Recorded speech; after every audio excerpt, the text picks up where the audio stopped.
anak-anak Gen Z tuh ya pengen semuanya instan tuh loh. Nggak mau proses gitu, pengen tiba-tiba bung aja jadi bos. Oh, jadi CEO. Jadi CEO.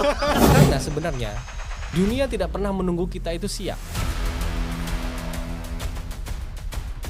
Welcome to Big Impact lagi sama Fahmi Agelan, host kalian yang tunggu-tunggu banget nih. Nah, kesempatan episode yang baru ini sedikit ada ya refreshing lah ya, nggak cuman dunia pendidikan aja, tapi kita akan berbicara langsung sama pelaku bisnis.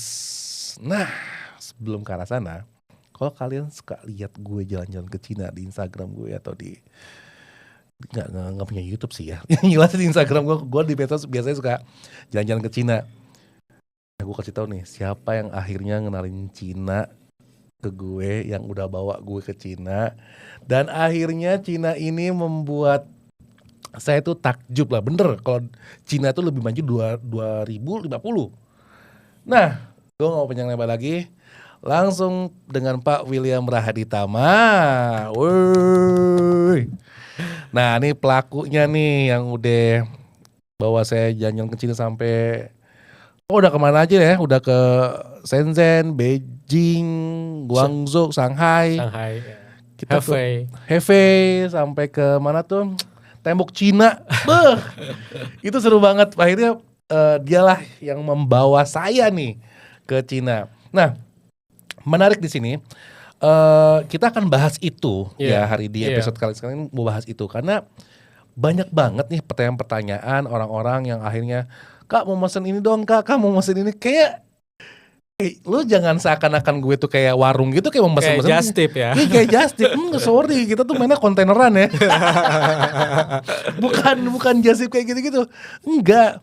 Terus juga kayak banyak orang-orang kayak, Mi hati-hati makan sana, banyak yang haram lah kayak gitu-gitu. Ternyata enggak juga gitu loh. Cina tuh enggak sepicik yang kalian pikirkan. Sepicik enggak tuh, dak ilaha illallah. Nah, Pak, dari gue pengen sekarang ice breaking dulu lah ya. Lebih ke pengen mau tahu bahwa banyak orang-orang yang penasaran. Nah, mungkin lewat pengalamannya nih Pak William nih ya. Kerjasama dengan partner-partner di Cina. Nah, apa aja momen yang paling mind blowing gitu ya, atau mungkin yang paling mengubah cara pandang Bapak dalam berbisnis? Yang mengubah cara pandang ya. Iya. Mungkin di awal-awal dulu pas tadi Fahmi bilang yang sudah membawa ke Cina kan. Sebenarnya kita ke Cina tuh ngapain sih? Kita apakah hanya jalan-jalan atau ada misi tertentu yang kita lakukan ya? Bener. Iya. Jadi sebagai konteks, saya memulai kerjasama dengan China ini, berpartner dengan mereka itu sejak 2024. 2024. Belum lama dong. Belum ya? lama, 2 tahun terakhir. Pada saat itu misi kita adalah ingin mengadopsi smart classroom, digital classroom untuk di kelas-kelas, ruang kelas kita di kampus ataupun di sekolah-sekolah. Oke. Smart classroom ya, yang ini lagi mulai banyak nih. Betul. Baru banyak mulai lah ya. Betul. Jadi bagaimana proses pembelajaran di kelas itu kan teknologi udah luar biasa berkembangnya ya. Iya benar. AI dan lain sebagainya itu bisa membuat proses belajar itu lebih interaktif dan lebih menarik ya, lebih fun gitu dengan teknologi. Nah, kita mempelajari itu. Di sisi lain, akhirnya berkembang ke hal-hal yang keren lainnya yang ada di China. Nah, gitu ya. Ini pasti pengen tahu nih. Okay. Gue kalau ngomongin smart classroom ya kan gue udah gak sekolah lagi, tapi gue pengen sesuatu nih. Iya. Apa tuh yang keren itu apa aja tuh Pak? Ya pasti semua yang berhubungan dengan tidak hanya yang berhubungan dengan teknologi, tetapi juga berhubungan dengan kebutuhan dasar manusia. Kebutuhan dasar manusia, yaitu pangan. Wah. Nah, nanti kita juga bisa, nggak tahu apakah di episode ini atau next episode kita juga bahas bagaimana. Kalau bisa sih sekarang aja Pak ya. Tunggu. Nah, artinya menarik ya Pak ya. Bapak kan kalau boleh jujur nih ya, untuk pertama kali kerjasama nih sama Cina itu, Itu banyak kagetnya atau Iya, kayak iya. apa langsung nyaman aja sama Betul, mereka gitu loh? betul. Ini tadi yang pertanyaan awal yang belum sempat terjawab terkait apa mind blowing, apa Iya. yang pasti terkaget-kaget ya pas pertama ke sana ya. Eh, yang membuat heran itu adalah bagaimana cara mereka memiliki speed yang sangat tinggi dalam mengeksekusi sesuatu, speed yang tinggi. Jadi misalkan ya, ketika baru mulai diskusi hari ini, saya pernah berada dalam pengalaman Ya. diskusi nih hari ini gitu. Mereka tertarik dengan apa-apa yang menjadi concernnya kita. Lalu dalam beberapa hari berikutnya langsung sudah muncul itu prototipenya seperti apa, simulasi bisnisnya, bagaimana timeline eksekusinya. Mereka udah langsung nyiapkan. Wow, itu no time for ecek-ecek ya. Ya, no time for ecek-ecek. Nah, dari situ akhirnya saya melihat, oh, mereka ini tidak hanya punya cara berpikir yang besar, tapi mereka juga punya disiplin yang tinggi, Ya. eksekusi yang terstruktur, terencana, seperti itu. Karena kalau tidak punya pola berpikir cepat tadi ya, itu semua rasanya sulit dilakukan. Gitu. Setuju, dan akhirnya benar-benar mind blowing itu yang akhirnya membuat kayak cepet banget gitu loh ya. Iya. Jadi kalau kita mau masuk ke pasar global, ide itu bukan sesuatu hal yang penting lagi, Pak. Jadi setelah kita punya ide, itu adalah cara eksekusinya. Gitu. Ide bukan yang penting lagi, tapi cara eksekusinya. Cara eksekusi, terutama dalam kecepatan dan konsistensi melakukan eksekusinya. Itu yang paling terpenting saat ini. I see. Gitu. Jadi memang kelihatan teman-teman dari awal Pak Will kesana itu melihat cara kerja mereka itu yang kayaknya gue pertama kali deh ngeliat kerja kayak gini secepat ini, dan memang eksekusinya pun tepat sesuai dengan ide ya. Iya. Ya, terkadang itu juga menjadi keresahan ya, terutama kita yang tinggal di sini ya. Kenapa Pak emang kalau di sini Pak? Saya kan bekerja dengan tim kerja ya. Ketika saya bekerja, saya ingin bekerja cepat, ingin mempush tim untuk bekerja cepat. Justru mereka akhirnya punya label baru pada saya, Pak. Label apa tuh Pak? Orang Taurus nih. Emang ya, zodiak Taurus tuh kenapa sih pengen buru-buru semua ya? Lo nggak tahu kita slow banget kan, slow living banget itu loh. Iya. Padahal kan kita lihat itu tadi ya, dalam mungkin kalau dari dulu sebenarnya ketika mengerjakan sesuatu itu kadang suka gregetan Pak saya untuk biar bisa segera tereksekusi gitu kan. Terus berangkat ke Cina, berpartner sama mereka. Bergaul mereka yang cukup intens ya gitu. Wah, ternyata memang seperti ini gitu. Kalau kita sudah tidak meragukan lagi bagaimana canggihan Cina zaman sekarang. Ya kan? Setuju. Kita udah nggak bisa lihat lagi kayak 15 tahun 20 tahun yang lalu mereka produksi motor nggak tahu apa mereknya itu ya kan.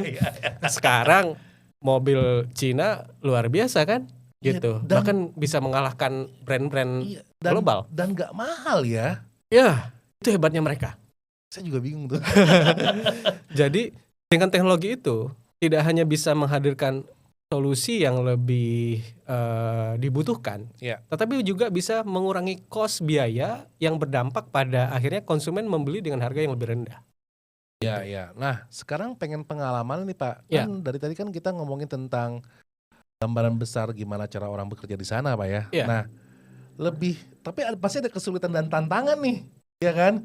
Pasti kaget nih, nggak langsung tiba-tiba bikin prototipe apa segala macam. Tapi kan ada proses yang dilalui nih. Nah, mungkin buat orang-orang di luar sana juga perlu tahu nih, apa sih yang bikin langsung kayak, oh ini oke nih orangnya, oh ini biasanya nggak kayak gini nih gitu loh. Apa sih yang bikin tantangannya gitu loh? Jadi tentu kita harus belajar bagaimana cara mereka berkomunikasi. Gitu. Jadi cara komunikasinya berbeda. Cara komunikasi itu bukan hanya soal bahasa ya. Maksudnya nggak usah khawatir, nggak bisa bahasa Cina gitu. Saya juga masih belum bisa. Tetap, karena biasanya gini, di Cina itu bisnis ada perusahaan pasti punya divisi international trading. Kan? Nah di international trading division ini selalu orang-orang yang bahasa Inggrisnya lancar. Adalah gitu. satu orang ya, kalau kita kesana tuh satu orang doang gitu, teman-teman kayak Iya. ya 2 orang lah itu Iya, udah maksimal iya, banget. iya, Yang iya. sisanya ngebahasa Cina dan kita nggak ngerti ngomong apa gitu kan ya. Betul. Nah, at least kita gak usah yang kayak harus minder dengan bahasa Inggris kita seperti apa gitu ya. Yang penting kita bisa berkomunikasi, lalu kita bisa membaca dengan baik bahasa Inggris, reading skill, kemudian writing skill, speaking skill. Iya. Itu saya pikir sudah cukup untuk jadi modal dasar kita berkomunikasi. Namun bukan komunikasi bahasa yang saya maksudkan saja gitu ya, tetapi juga bagaimana mereka langsung ke titik apa yang kita inginkan gitu. Ketika kita berdiskusi sama mereka langsung tahu, oh begini ya, yang kamu harapkan tuh seperti ini gitu. Itu komunikasi. Kemudian cara mereka mengambil keputusan itu juga berbeda dengan di tempat kita gitu ya. Kalau kita mungkin lebih birokratis, lebih ada level-levelnya gitu ya. Oh, mereka tuh bisa langsung decision maker di situ juga mungkin. Bisa cepat membuat keputusan. Iya, gitu. Iya. Karena mereka sudah punya experience-nya gitu. Sehingga ketika menghadapi kasus ini, oh seperti ini cara mengambil keputusan. Nah, dan yang paling penting tantangan lainnya nih, yaitu ekspektasi mereka itu sangat tinggi terhadap partner. Jadi kalau kita ingin berpartner dengan mereka, kita harus bisa mengimbangi nih dengan ekspektasinya. Ya. Kalau kita tidak bisa mengimbangi, kita dianggap nggak relevan nih untuk saya bekerja sama. Ini tuh berlaku, ekspektasi ini berlaku untuk semua pemain besar atau pemain retail aja nih? Apapun yang mana saja Pak. Yang jelas ketika kita ingin masuk ke partner global ya, Cina ini kan kita consider sebagai partner global. Mereka udah taunya, kita cara berpikirnya seperti mereka nih. Cara berpikir dalam artian mengeksekusinya dengan sangat baik, dengan cepat, dan ada timelinenya Pak. Salah satu contoh ya, ketika saya mengkontak mereka. Misalkan saya tanya, atas hasil diskusi kita kemarin kan follow up-nya seperti ini. Gimana nih dokumennya? Bisa nggak saya mendapatkan dokumen itu dalam waktu segera gitu ya? Mereka tuh selalu menjawab, baik, dalam waktu 2 hari ke depan saya akan kasih. Jadi ketika bertanya atau meminta sesuatu tuh pasti jawabannya tuh ada deadline waktunya. Jadi nggak hanya mengawang-awang nih jawab, oh baik saya siapkan dulu ya, oh baik saya diskusikan dulu gitu ya, well noted atau enggak. Mereka langsung oke, kasih saya waktu 2 hari, kasih saya waktu 3 hari. Jelas ya? Jelas, dan pasti setelah itu mereka kembali Pak. 2 hari, 3 hari balik. Wow, begitu. Sangat disiplin ya metodenya. Memang mereka tuh menghargai si waktunya si klien atau customer itu ya. Betul. Oke banget. Terus ada apa lagi Pak kira-kira? Ya, itu sih yang paling utama paling utama itu ya. Dan akhirnya Bapak sendiri kalau bukan Bapak aja, mungkin ada orang lain juga akhirnya naik kelas nih. Iya dong. Naik kelas yang dari zona zona yang nyaman ke zona aman apa gimana ya? Ke zona yang lebih luas lagi gitu loh ya. Akhirnya banyak ide-ide yang muncul tadi kan ya. Betul. Selain teknologi tuh digital tuh ada juga yang masalah pangan. Iya. Menarik banget nih Pak. Jadi potensi pasar Cina ini untuk pebisnis Indonesia tuh ke depannya tuh seperti apa kira-kira? Potensi pasarnya? Sangat besar. Sangat besar. Marketnya sangat besar dan opportunity-nya juga sangat besar. Apakah kita adalah market yang paling empuk buat orang Cina? Paling menarik. Menarik ya, bukan menarik. Ya? Iya, sangat menarik. Begini, kalau kita lihat, kita bicara ketika kita sedang masuk berbisnis dengan pihak China ya. Kita melihat ini tadi masa pasar yang besar, kemudian opportunity-nya juga besar. Mereka melihat ke kita juga seperti itu. Gitu. Kenapa seperti itu? Karena kita melihat saat ini ya, ekonomi China itu ekonomi yang cukup kompleks dan tapi paling cepat berevolusi gitu. Kompleks yang paling cepat berevolusi. Kalau kita lihat nggak usah lama-lama Pak, tahun 1990 atau 1980-an ya.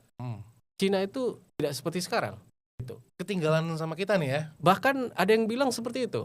Tertinggal nih sama kita nih gitu ya. Dulu. Ya. Dan 1980 1990 itu belum lama. Baru 30 tahun. 30 tahunan ya. Iya, 30 tahun ya gitu. Tapi sekarang luar biasa. Berarti kan berevolusinya luar biasa. Betul. Berevolusinya ya. Iya. Nah, dari situ kita bisa melihat kalau kita dalam 3 sampai 5 tahun ke depan kita berpartner sama mereka.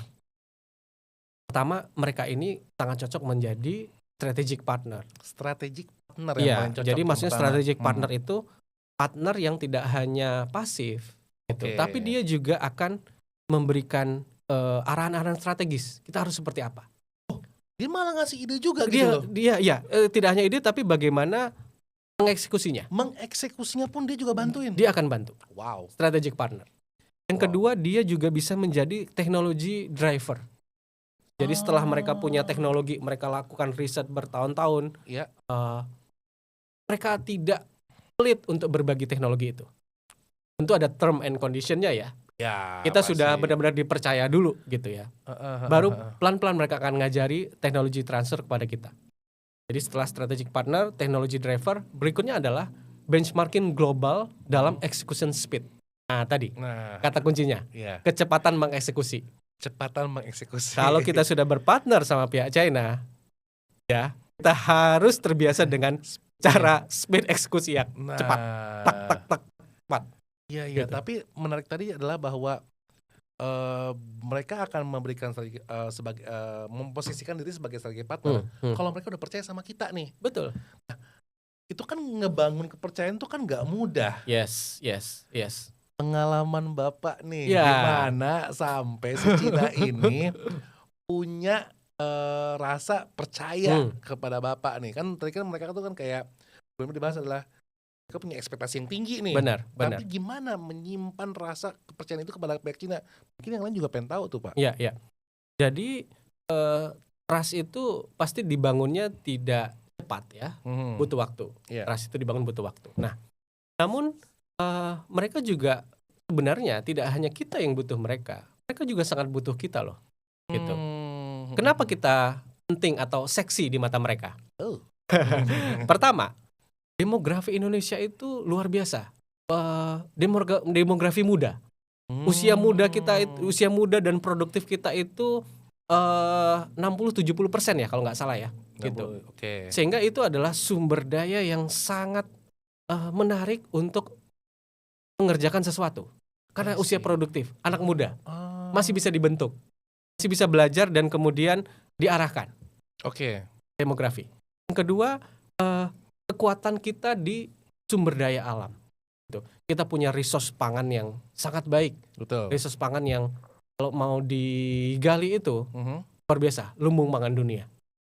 Kita punya resource di bidang energi, ya, baik itu energi yang ada di alam maupun energi terbarukan. Oke. Kita punya itu. Dan segi manufaktur tadi, sehingga sektor pangan, sektor energi, sektor manufaktur ini juga menjadi kekuatan kita di mata mereka. Betul. Dan yang terakhir, posisi Indonesia itu juga sangat strategis di ASEAN. Tidak hanya secara wilayah ya, Betul. tetapi bagaimana Indonesia di mata ASEAN itu sendiri. Jadi ketika mereka merasa sudah bisa masuk ke market Indonesia, mereka tuh sekaligus membangun market se-ASEAN gitu, se-Asia Tenggara gitu. Nah, dengan seperti itu kepercayaan itu pasti butuh dibangun oleh dua belah pihak ya Pak. Saat mereka mulai percaya pada kita pun juga harus mulai percaya sama mereka. Ya. Kadang ada sesuatu yang ragu, mereka coba mengklarifikasi. Saya pikir sangat fair lah itu dilakukan untuk sama partner bisnis. Oke, dari kepercayaan itu kan tumbuh dari sebuah pengalaman dan diskusi dan hasil apa? Mungkin berbagi informasi Pak ya. Di situ kan Bapak udah dapat kepercayaan tuh artinya kan sudah ngalamin hal-hal pahitnya nih. Ya. Pernah Betul. gagal nggak sih? Pasti ada pengalaman itu. Pasti ada ya pengalaman itu ya. Iya. Tetapi begini, ketika kita di sana, kita kan ketemu banyak orang ya. Apalagi ketika kita sudah punya track record berhasil nih, memulai sebuah project, kemudian project kita itu berulang kali gitu ya, ada repeat ordernya seperti itu.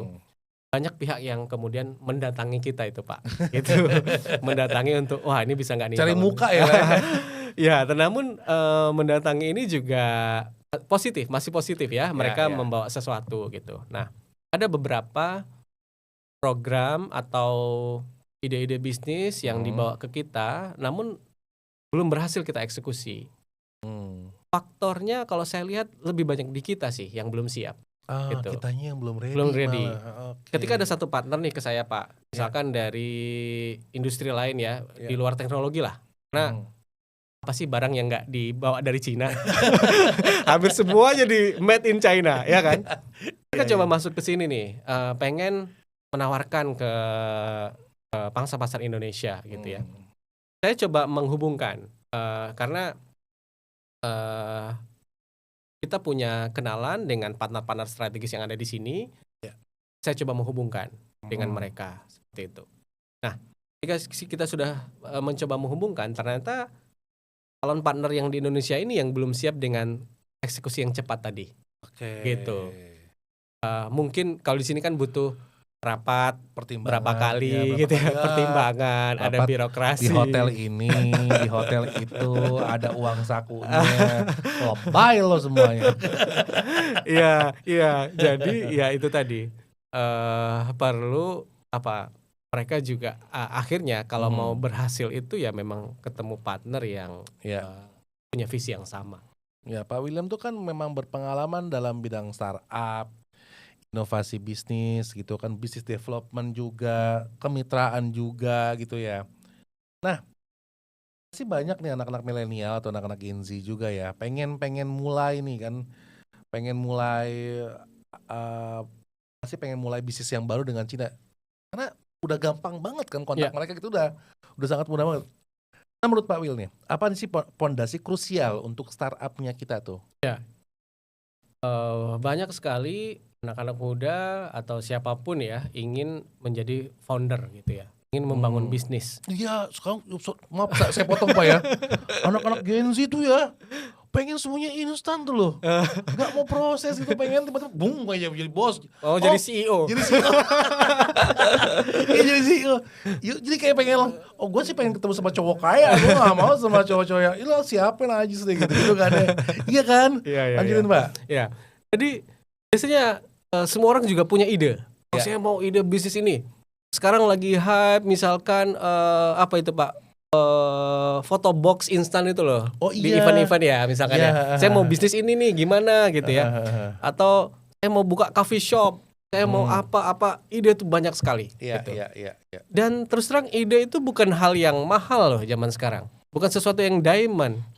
Ide itu bisa kita dapatkan dari mana aja. Mau kita juga cari ChatGPT juga bisa. Betul. Ya kan? Nah, lalu apa dong after idea? Gitu. Ya tentu eksekusi. Nah, eksekusi ini dua hal yang paling krusial menurut saya. Kecepatan mengeksekusi dan konsistensi. Gitu. Kalau punya ide, cepat eksekusi. At least kalau kita gagal, saat cepat itu kita langsung belajar, coba lagi cara lain yang berbeda apa lagi. Oh gitu. Jadi punya plan B-nya lah ya bahasanya ya. Kalau gagal plan A-nya. Ya, kalau di startup tuh istilahnya pivot, Pak. Pivoting, seperti main basket, kan ada pivot tuh. Oh iya. Jadi oke, pola A ya atau plan A tadi nggak berhasil, oke, saya coba plan B gitu ya. Bisa pivoting ke ide bisnis yang sama tapi cara berbeda atau ide bisnis yang benar-benar berbeda. Itu bisa juga. Nah, yang itu kan kita tidak bisa tahu itu dari ChatGPT. Taunya ya setelah dilakukan. Iya. Gitu. Jadi pertama itu ya Pak ya, tentang eksekusi, kecepatan eksekusinya. Kecepatan eksekusi atas ide. Yang kedua adalah clear value proposition. Clear value proposition. Apa daya tawar atau nilai yang berbeda yang ingin kita usulkan, gitu ya? Atau sesuatu yang berbeda dari yang lain atau produk yang sangat bernilai. Itu kita bisa ukur dari teknologi tentunya, keunggulan teknologi. Karena mungkin produk yang sama tapi menggunakan cara teknologi yang berbeda, itu akan punya hasil yang berbeda, gitu ya. Jadi kalau kita punya produk, kita punya teknologinya, itu sudah menjadi sebuah clear value proposition. Yang kedua, apakah produk kita ini ada akses marketnya enggak? Gitu. Oh, di riset dulu. Iya. Jadi nggak cukup hanya kita mau melakukan BCD, tapi ada yang mau beli nggak produknya? Jangan cuman BM doang banyak maunya. Banyak maunya. Cuman selera dia doang gitu. Iya. Misalkan kayak gue pengen bikin kopi maca aja. Maca Betul. maca apa gitu. Bener, Terus bener. kayak nggak ada kopi lainnya, misalnya contoh kayak gitu Pak ya. Betul, Oke, betul. menarik. Nah, itu tadi ya.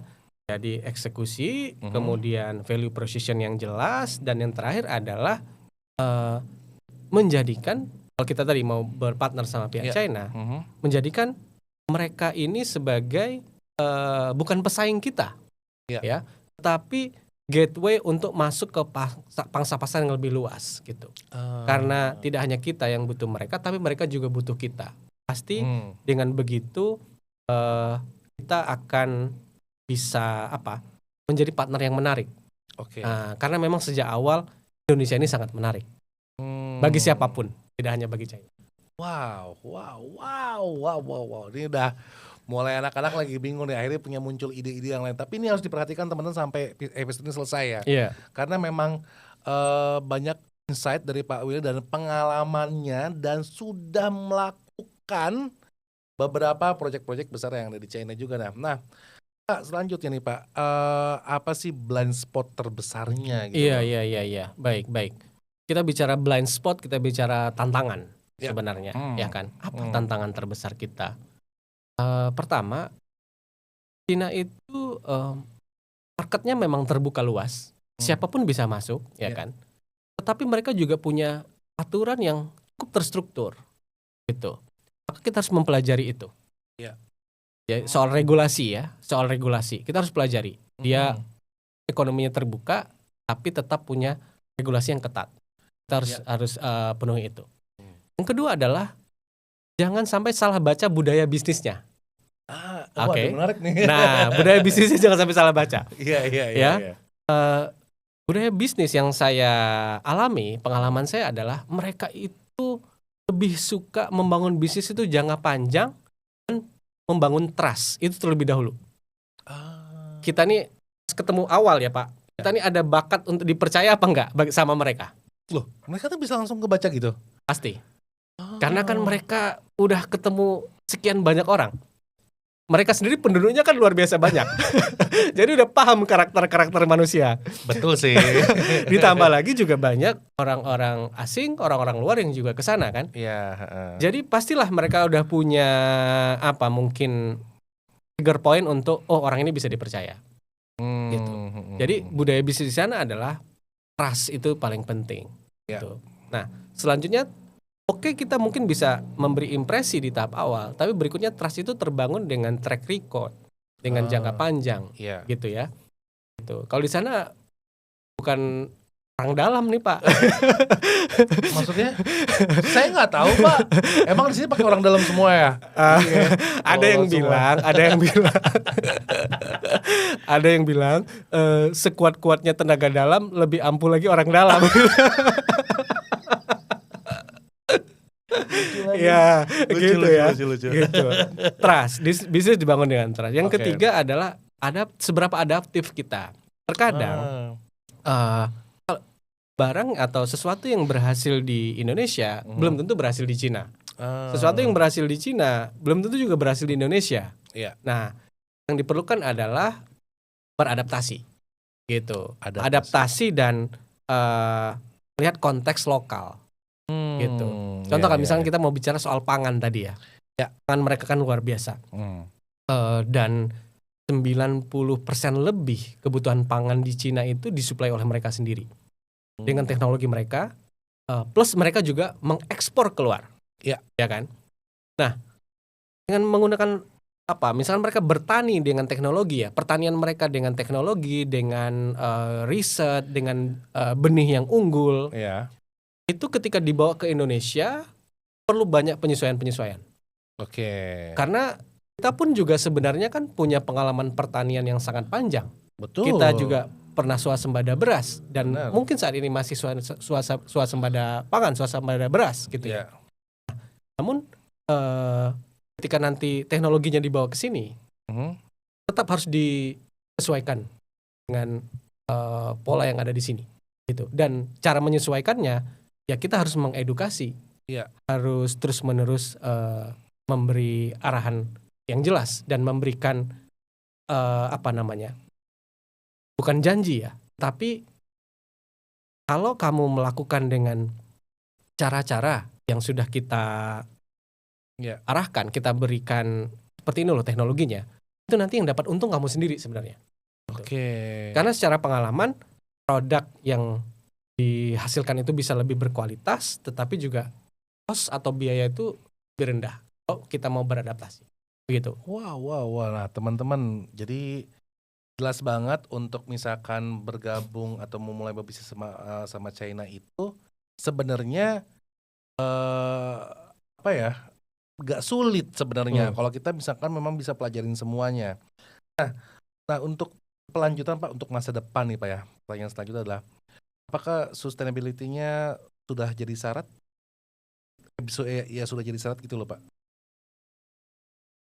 Apakah sustainability sudah jadi syarat? Maksudnya kalau kita membangun bisnis itu Ya. apakah harus sustain gitu ya? Harus sustainable? Iya. Iya, pasti gitu. Oke. Jadi sustainability itu bukan jargon-jargon lagi Pak untuk saat ini. Kan kita dari dulu kan ada Sustainable Development Goals nih, PBB ya kan, merancang bagaimana langkah-langkah keberlanjutan biar planet atau bumi kita lebih terjaga begitu ya. Biar tidak banyak melakukan eksploitasi pada alam, pada manusia begitu. Betul. Sustainability itu saat ini bukan lagi sebuah persyaratan, tapi dia adalah nilai tambah yang harus dilakukan. Gitu. Kalau kita tidak melakukan itu, kita tidak punya nilai tambah. Dan yang kedua, memang itu menjadi syarat masuk kalau kita ingin berbisnis secara global, gitu. Ingin membangun global bisnis dengan partner yang global, ya, terutama di sektor-sektor yang strategis seperti sektor pangan, energi, manufaktur, wajib harus sustainable. Wajib sejak awal bisnisnya itu dibangun ke arah sustainability. Nah, jadi kalau untuk masa depannya, jadi seberapa penting Pak data dan engagementnya gitu loh? Iya. Kita tahu saat ini ya hampir semua produk-produk teknologi itu pasti melakukan evaluasi atau penilaian berbasis data dan berbasis engagement dari konsumennya ataupun pelaku yang menggunakan produk barang teknologi tersebut gitu. Jadi data dan engagement itu menjadi mandatory, jadi hal yang sangat penting dilakukan. Karena di Cina sendiri data itu tidak hanya sekedar menjadi alat bantu, tapi dia itu menjadi inti dari strategi gitu. Jadi kalau ingin mengembangkan strategi ke depan ya berbasis data. Gitu. Itulah kenapa mereka bisa sangat cepat mengevaluasi apa yang sudah gagal sebelumnya untuk di turn back jadi keberhasilan karena mereka udah punya data-datanya. Gitu. Maka data dan engagement dari konsumen ya kan itu menjadi mandatory, menjadi hal yang sangat penting untuk kita bisa memahami bagaimana perilaku, bagaimana pola ataupun platform yang akan diciptakan ke depan gitu, berdasarkan data dan engagement itu. Oke Pak, ini kan Bapak udah ngejelasin nih semuanya dari ujung ke ujung ya tentang gimana cara market global gitu Pak ya. Nah,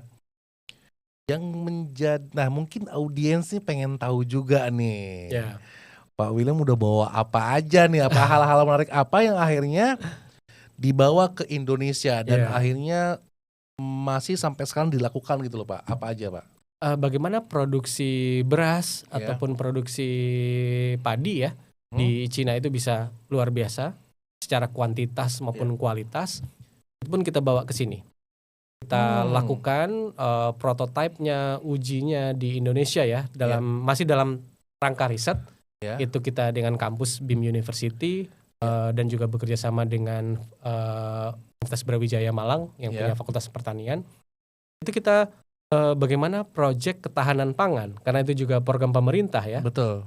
Itu bisa dilakukan gitu. Sejauh ini kita sudah melakukan kurang lebih dalam 1 tahun terakhir riset. Dilakukan di Oh. berbagai tempat, Pak. Di Bali, di Jawa, di Maluku Utara, di Kalimantan. Kita Wah. coba, Wow. itu promising. Hasilnya sangat menjanjikan. Kita nggak sabar untuk mulai komersialisasi bisnis ini. Wah, kayak Gitu. pangan. Wah, jadi ada teknologi, ada pangan Ada ya. pangan, ya. Dua-duanya ini hal yang memang di Cina tuh lagi genjer-genjernya banget, dan akhirnya Bapak William ini salah satu orang yang membawa atau mengadopsi bisnis itu ke Indonesia Betul. Dan berpartner dengan mereka. dan berpartner. Wah, keren nih. Bapak taurus tapi ya. Betul begitu ya? Kalau kita punya keyakinan, udah punya firm nih, saya mau melakukan ini gitu. Ya, Go ahead, berangkat gitu. Terus visa bisa ya kan? free visa juga bisa. Free visa juga bisa Iya. ya kan? Pak Fahmi kan sudah punya multiple entry bertahun-tahun ya. 5 tahun. 5 tahun. Nah, itu kan juga pasti kan akhirnya bisa sangat mudah ke sana. Iya, Nah, betul. namun kalau kita ikut rombongan atau ikut batch trip dengan partner yang sudah punya pengalaman, Iya. itu akan mungkin bisa lebih mempercepat akses. Mempercepat akses. Oh, jadi tahu. Jadi saya ke sini, kemudian nanti kalau ingin membangun bisnisnya, Iya. atau bahkan ingin mengenalkan mitra yang cocok dengan ide bisnis kita, Iya. kita punya partner yang ada di situ, gitu. Yang Iya. tergabung juga dalam asosiasi bisnis-bisnis yang sangat ramah pada market global.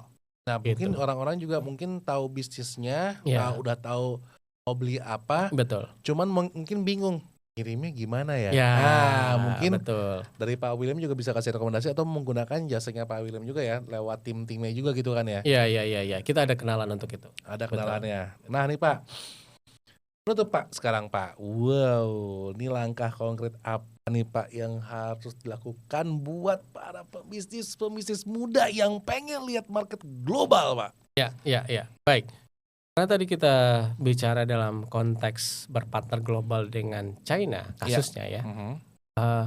Lakukan langkah strategis yang simple saja sebenarnya. Pertama, cari satu partner ya. Bangun at least dengan satu partner. Oke. Kemudian dengan membawa satu pilot project Ya. dan satu validasi market. Gitu. Maksudnya gimana? Kita tuh nggak harus kalau kita berpartner global itu sesuatu yang sangat besar dulu. Nggak harus. Nggak harus. Iya. Kita sudah tadi partner satu aja partner dulu ya. Kemudian pilot projectnya coba satu apa. Dan yang ketiga validasi market. Nah, kita bisa mulai dari validasi market dulu. Oke. Market mana yang butuh produk itu misalkan ya. Oke. Udah satu aja. Nah, habis itu kita coba buat pilot projectnya. Pilot project itu maksudnya bisnis, cara kita mengeksekusi bisnisnya seperti apa atas kebutuhan market ini. Iya. Habis itu cari satu partner global yang ada di sana untuk melakukan. Saya kasih contoh nih ya. Ini ide. Contoh, ini ide ya. Ide. Nggak apa-apa, gratis. Diambil nggak apa-apa nih? Nggak apa-apa. Dieksekusi nggak apa-apa nih? Eksekusi, Oke. silakan eksekusi. Silakan. Contoh.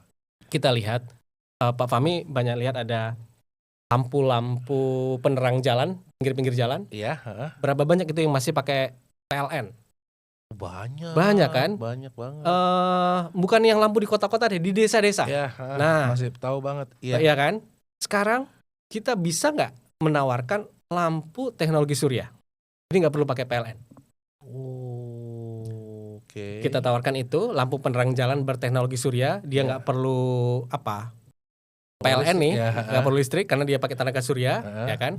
Cari produknya, pasti Cina bikin, nggak mungkin Cina nggak bikin, ya kan? Itu kita lihat validasi nih marketnya, kita lihat oke, memang dibutuhkan, ya kan? Toh itu produk real. Validasi dulu nih, marketnya butuh nih. Kita buat satu pilot project.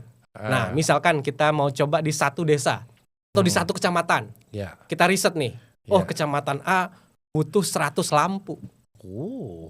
Oke. Kita coba buat, kita analisa, butuh 100 lampu, budgetnya kira-kira sekian, yang saat ini ada seperti apa gitu kan. Iya. Ketemu, udah bisa punya rencana pilot project, cari satu partner yang ada di situ. Oke. Nah, cari satu partner di situ, bisa berpartner sama pabriknya langsung, Ya. bisa berpartner dengan kayak semacam trader ya, perusahaan trader, distributor. Nah, gitu. Karena kalau mau masuk ke pabrik itu juga pasti ada ketentuan-ketentuannya. Ada minimum ordernya. Ada biasanya. minimum ordernya, guys. Nah, sebelum masuk ke sana mungkin kita bisa dengan perusahaan distributornya dulu. Ya, gitu. betul. Nah, Ya. lakukan aja itu. Lakukan Oke. dengan konsisten, lakukan dengan cepat, Ya. supaya kalau gagal bisa belajar lagi. Betul. Lama-lama kita bisa jadi partner global. Idenya bagus ini, bisa diambil nih idenya nih, oke juga nih. Iya. Ada lagi Pak yang ingin disampaikan Pak? Iya. Apa ya, rasanya udah cukup banyak ya kita. Cie. Emang sih Pak. Apa namanya? Udah kita. Jadi intinya teman-teman, ada juga Pak William juga sangat open ya untuk misalkan jangan konsultasi sama gue deh, atau langsung kita bisnis trip, langsung kita eksekusi. Wah itu udah high speed juga Pak Jatuh Pak. High speed juga tuh ya. Jadi anak-anak yang benar serius, gak cuma nanyain aja, kayak banyak kan teman-teman gue. Nih harga ini berapa, gitu-gitu. Alah, lo jalan sama gue deh langsung ke Cina deh. Ya, Bener gak sih? Gitu, betul. Kalau benar-benar memang ini pengen diikuti dengan cepat, langsung di jalan ke Cinanya. Seperti itu ya Pak ya? Ya. Nah Pak, apa nih Pak last word nih dari Pak William, silahkan disampaikan buat audiens yang dimana memang audiens ini banyak inspirasi nih dari Pak William nih. Apa Pak? Closing statement lah ya. Closing statement, silakan. Baik. Tadi seperti yang Pak Fahmi bilang, banyak anak-anak muda itu pengen cita-citanya tinggi ya, mau jadi founder bisnis, mau jadi CEO kayak di drama-drama Cina gitu ya. Tetapi tidak banyak anak muda yang setelah berpikir ide langsung disiplin mengeksekusi gitu. Maka harus bangun kedisiplinan itu. Ya kan? Terus jangan terlalu fokus dulu atau overthinking dulu. Saya bisa jadi besar nggak? Saya bisa segera sukses sukses secara instan nggak gitu. Jangan berfokus pada hal itu dulu. Tapi lebih berfokus pada kita sudah relevan belum gitu. Relevan secara global atau belum. Nah, untuk mencari relevansi ini tadi tentunya butuh banyak belajar ya, banyak belajar, riset, gagal, belajar lagi seperti itu. Kita sudah relevan secara global atau belum gitu. Karena sebenarnya dunia tidak pernah menunggu kita itu siap. Gitu. Dunia nggak pernah menunggu kita siap. Wow. Gitu. Dunia akan terus berjalan. Gitu. Tetapi dunia akan merespon bagi mereka yang mau mulai, ya, mau masuk pada bisnis, kemudian mau mengeksekusi dengan cepat dan beradaptasi lebih cepat lagi. Gitu. Karena kalau kita sudah mampu melakukan itu, kita tidak hanya bisa masuk ke pasar global ya, tapi kita juga dinilai sebagai orang yang berani untuk memulai. Gitu. Seperti itu Pak. Kalau masuk kita bicara dengan konteks market seperti Cina, maka sebenarnya yang kita bangun itu tidak hanya membangun bisnis, tetapi kita membangun kapasitas diri kita untuk masuk ke level dunia. Gitu. So don't chase the global market, but build yourself to deserve it. Artinya jangan cuma mengejar pasar global, tapi bangun diri kita sehingga kita cocok untuk berada di konteks global.